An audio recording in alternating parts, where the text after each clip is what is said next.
কলকাতার পাশাপাশি মঙ্গলকোটের দিকে নজর রাখবো। সেখানে মশা তাড়ানোর ধূপ থেকে অগ্নিকাণ্ডের ঘটনা। মঙ্গলকোটে পুড়ল বাড়ি, গোয়ালঘর, আগুনে পুড়ে একাধিক গবাদি পশুর মৃত্যুর ঘটনা।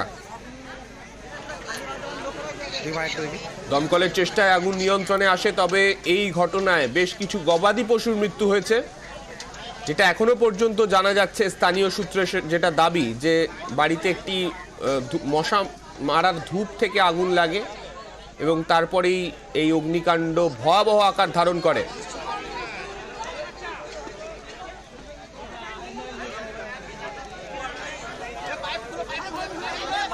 গলে মনে হয় একটু ধূপ ফুপ দিয়েছিল, তার জন্য আগুন হয়ে গিয়েছে। কি মশা তাড়ানোর জন্য? হ্যাঁ, মশা তাড়ানোর জন্য।